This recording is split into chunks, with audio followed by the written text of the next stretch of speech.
ياسين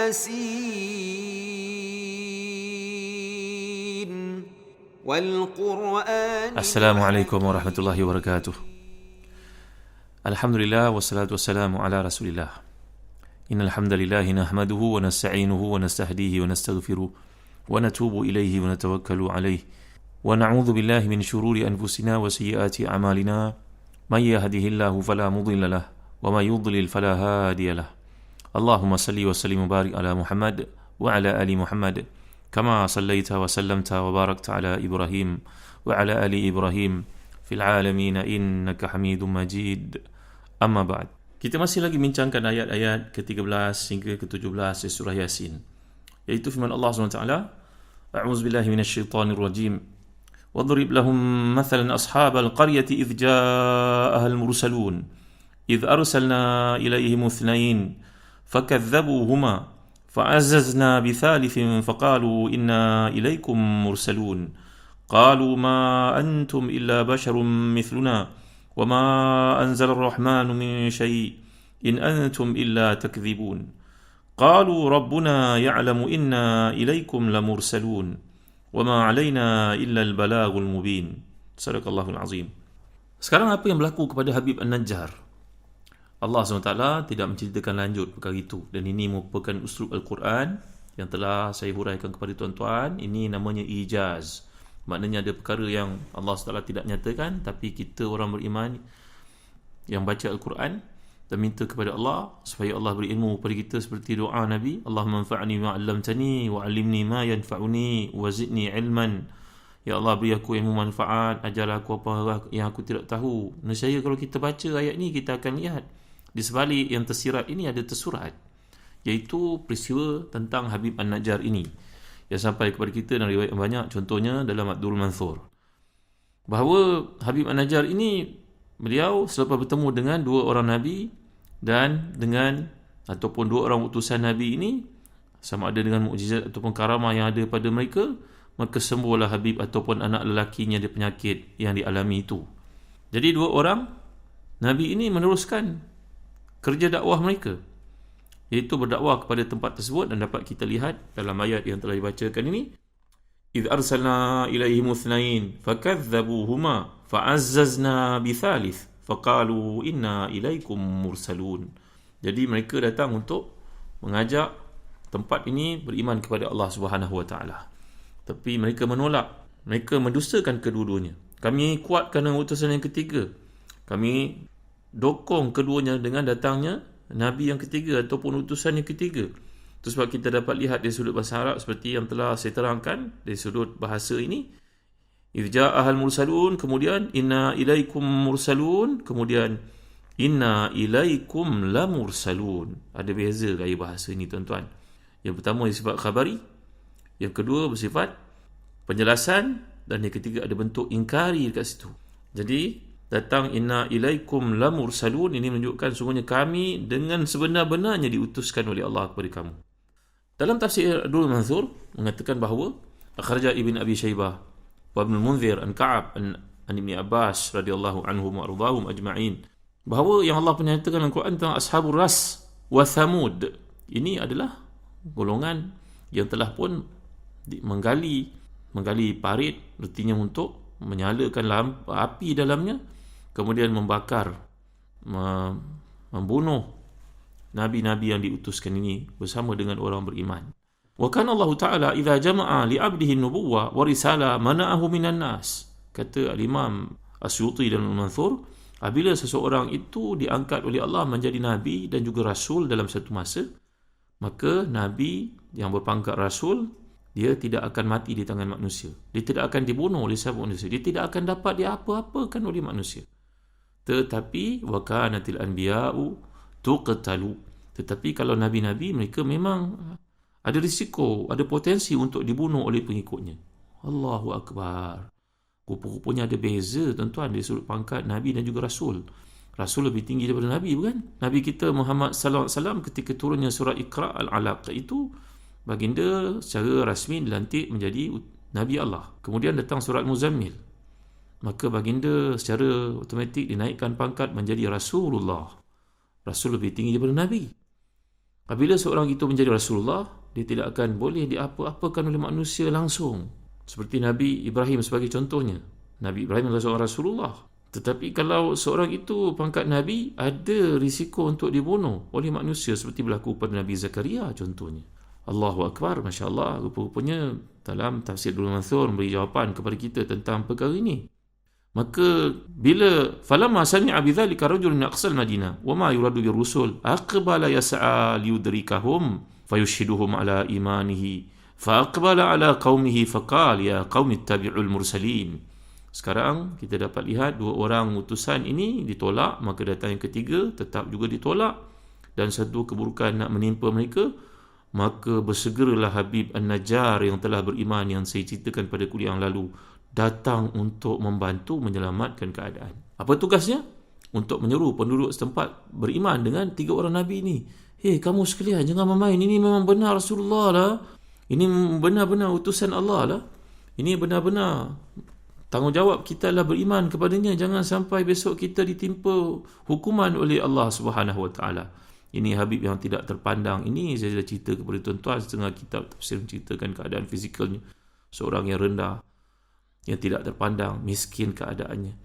Maka apa yang berlaku, tuan-tuan dimulakan sekalian, dalam ayat ini menunjukkan bahawa puak musyrikun yang ada di situ, qalu ma antum illa basyarum mithluna wa ma anzalar rahmanu min syai' in antum illa takzibun. Mereka berkata, kamu tidak lain hanyalah manusia macam kami, dan Allah yang Maha Pemurah tidak menurunkan satu pun. Kamu tidak lain hanyalah pendusta belaka.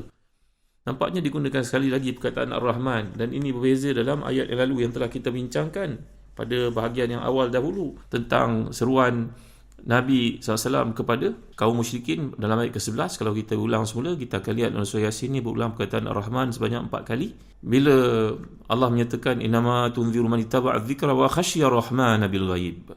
Ini Allah tekan dengan perkataan Ar-Rahman buat kali pertama dalam surah Yasin adalah menunjukkan kepada sifat Ar-Rahman yang ada padanya yang diingkari oleh kaum musyrikin Mekah. Tetapi dalam konteks perutusan Saduk dan juga Syab'un ini dan juga Habib An-Najjar ini, golongan musyrikun itu menerima pula wa ma anzalar rahmanu min syai'. Mereka pula yang menyifatkan Allah dengan nama Ar-Rahman. Berbeza bukan? Kalau ayat 11 lalu mengatakan puak musyrikun amat sukar untuk memanggil Allah dengan nama Ar-Rahman yang merupakan salah satu sifatnya. Tetapi kaum musyrikin di sini pula menyebut terang-terang, takkanlah Ar-Rahman itu menurunkan sesuatu untuk jadi utusannya. Engkau dengan kami ni apa bezanya? Begitu maksudnya. Saya yakin tuan-tuan faham apa yang dimaksudkan kat sini. Musyrikun di kalangan penduduk Mekah menolak nama Ar-Rahman pada Allah, tapi musyrikun dalam kisah Ashabul Qaryah ini pula mengiktiraf nama Allah SWT. Ada penjelasannya, contohnya dalam tafsir Tahrir Tanwir oleh Al-Imam Ibn Ashur. Beliau berkata bahawa penduduk kat situ memanglah orang kafir. Ini sebahagiannya merupakan musyrikun Yunani, sebahagiannya merupakan Yahudi. Jadi percampuran mereka dengan orang Yahudi di situ mungkin membantu mereka untuk mengetahui sedikit tentang Islam. Macam juga tabiat penduduk Madinah yang mudah menerima Islam kerana mereka berada duduk dengan orang Yahudi yang educated, yang berpelajaran, musaqqafun. Mereka itu ada pengalaman nubuah. Ada kitab-kitab diutuskan kepada nabi-nabi yang sampai kepada mereka sebahagiannya melalui datuk nenek moyang mereka. Jadi nampaknya perkataan Ar-Rahman itu tidak asing bagi mereka. Jadi tuan-tuan hati dan dikasih sekalian, mereka menerima sifat Ar-Rahman itu ada pada Allah walaupun tidak beriman dengannya. Ini pula sikap kaum musyrikun Ashabul Qaryah. Jadi mungkin pada masa itu puak Yahudi dan juga golongan Yunani yang hidup bersama-sama di tempat Antakya ataupun mana ke Pompei ke, bahawa mereka tidak menyebut nama Allah, tapi mereka merasakan kasih sayang Allah itu tumpah dicurahkan kepada mereka. Saya dah pun menjelaskan kepada tuan-tuan tentang penggunaan perkataan Ar-Rahman dan juga Ar-Rahim dalam Al-Quran, bahawa Ar-Rahim ternyata lebih banyak daripada Ar-Rahman, dan Ar-Rahman itu adalah khusus buat Allah sebenarnya. Sebab itu orang Arab mengatakan innahu rajulun rahim. Betul lah, dia seorang yang penyayang. Tapi tuan-tuan orang Arab tidak akan menyebut perkataan innahu rajulun rahman. Mereka tak akan sebut begitu. Kerana ternyata Rahman itu sangat khusus buat Allah Subhanahu Wa Taala. Sebab itu antara pendapat yang masyhur seperti disebut oleh Al-Imam Asy-Syamqiti dalam tafsirnya Adwa'ul Bayan, bahawa Ar-Rahman ini bererti Dzur rahmati syamilati li jami'il khalaiqi fid dunya walil mu'minina fil akhirah. Dengar baik-baik. Maksudnya perkataan Rahman ini bererti memiliki sifat pengasihan itu, penyayang itu yang asyamilah, yang merangkumi semua makhluk di dunia dan juga di akhirat. Untuk orang beriman dan tidak beriman, kafir. Dan dia ada lagi bahagiannya, lanjutannya di akhirat, hanya untuk orang beriman. Tetapi bila kita sebut Ar-Rahim, berarti itu hanya khusus buat Allah SWT, diberikan oleh Allah kepada hamba-Nya yang beriman pada hari kiamat. Dan itu sebabnya bila kita melihat dalam doa-doa yang diungkapkan, wa rahimahuma, ya Allah ya Tuhan, Engkaulah memiliki kasih sayang. Allahumma, seperti yang diajar dalam doa-doa untuk kita sebut, Rahman ad-dunya wal akhirah wa rahimahuma anta tarhamuna farhamna bi rahmatin tughnina rahmati man siwak. Jadi Ar-Rahman dan juga Ar-Rahim itu sangat berbeza. Jadi si kafir ini dalam konteks penceritaan Ashabul Qaryah, mereka hidup dalam keadaan serba-serbinya cukup. Mereka tahu rahmat Allah untuk mereka, mereka tahu rahmat Tuhan berikan, tapi mereka tidak mengenal Allah SWT. Seperti yang berlaku di banyak tempat dalam dunia pada hari ini, dengan kesenangan, dengan pengagihan, wealth distribution yang dinikmati. Ambillah sebagai contohnya masyarakat di Jepun, masyarakat di Korea, di Kanada, di New Zealand. Maka kehidupan mereka kita dapat lihat segala-galanya dalam keadaan semua orang dapat menikmati apa yang terdapat dalam dari sudut kehidupan mereka yang dikatakan lebih baik daripada kebanyakan negara umat Islam. Maka ini menjadikan si kafir itu kadang-kadang berada dalam level istidraj. Apa ni istidraj ni tuan-tuan? Istidraj ni berarti kita berada dalam limpahan nikmat dan menyebabkan kita lupa pada pemberi nikmat. Ini kalau kita belajar dalam kitab-kitab Tauhid, contohnya dalam Jawharatul Tauhid, bila kita berada dalam satu ruang yang terang, tanyalah kepada orang pada ruang tersebut, cuba lihat apa yang ada dalam ruang ini. Dia akan sebut ada meja, ada TV, ada kerusi, ada dinding, ada cermin, ada apa semua. Tapi dia terlupa untuk sebut adanya lampu. Sedangkan lampu itu yang menerangi. Ketak lampu itu dia tidak melihat semua yang lain.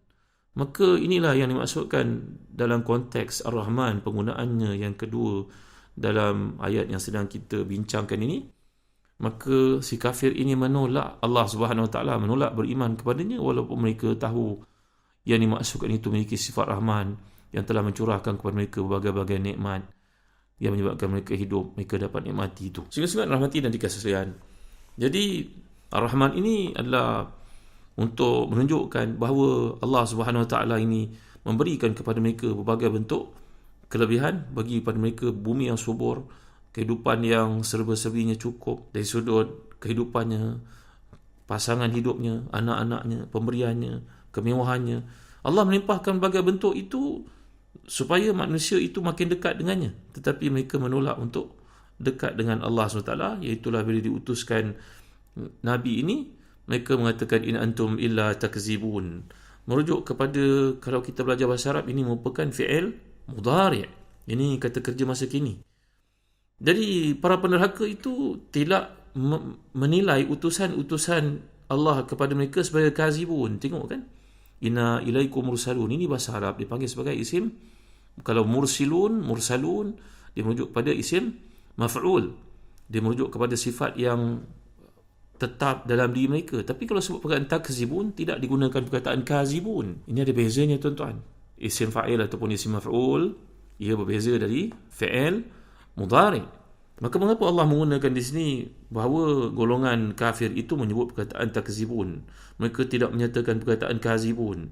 Mereka hanya menuduh para rasul ini sedang berbohong, iaitu melakukan pembohongan ketika berucap, kamu adalah manusia seperti kami. Kami sebagai manusia tak pernah merasakan adanya bimbingan dan wahyu daripada Allah. Kerana kami dengan kamu sama sahaja dari sudut kemanusiaan. Tentu sahaja mestinya kami pun memperolehi bimbingan itu. Tetapi kerana kami tidak memperolehinya, pastilah kamu dalam ucapan kamu ni sedang berbohong. Tengok maksudnya kat sini. Mereka mengatakan bahawa utusan-utusan Allah ini sedang berbohong dengan mereka. Kenapa kami tak dapat apa yang kamu dapat? Bukankah Tuhan yang bersifat dengan Rahman itu, yang melimpahkan rahmat berbagai-bagai itu, mengapa dia membeza-bezakan kita? Ini soalannya kalau kita dapat faham daripada ayat yang dimaksudkan. Jadi terlihatlah kenapa datang jawapan daripada para utusan Allah ini dalam ayat yang ke-16, qalu rabbuna ya'lamu inna ilaikum lamursalun. Jadi perkataan rabbuna ya'lamu ini difahami oleh sebahagian daripada para ulama bahawa ia merupakan sumpah sebenarnya. Maknanya satu kenyataan yang bersifat penegasan. Mereka bertanya dan bertanya, kenapa kami tak dipilih? Kenapa kamu pula dapat khususia kelebihan ini? Kenapa bukan kami? Sedangkan Allah bersifat dengan rahmatnya telah beri kepada kita semua kesenangan, kehidupan yang mewah, seber-sebinya cukup. Sifat rahman itu kelihatan dalam kehidupan kami, bagai-bagai tempat kami dapat menikmati, mencedok nikmat tersebut. Tapi kenapa dalam bab risalah ini kamu yang menjadi pilihan? Itu sebab dari sudut uslub bahasa Arab, kalau kita mendalami sebenarnya perkataan Rabbuna ya'lamu ini dia mengandungi makna sebenarnya kata sumpah. Ini satu bab dalam bab sumpah, namanya ada yamin dekat sini nampaknya. Itu sebab ada huraian mendalam di kalangan para ulama fuqaha macam dalam tafsir Qurtubi dalam bab berkaitan perkara ini, adakah ia merujuk pada sumpah dan implikasinya dia sudut hukum dalam percakapan harian kita. InsyaAllah kita akan lanjutkan perkara ini dalam kuliah akan datang. Wallahu a'lam wa sallallahu ala sayyidina Muhammad wa ala alihi wa sahbihi wa baraka wa sallam walhamdulillahi rabbil alamin wa barakallahu fikum. Wassalamu alaikum warahmatullahi wabarakatuh.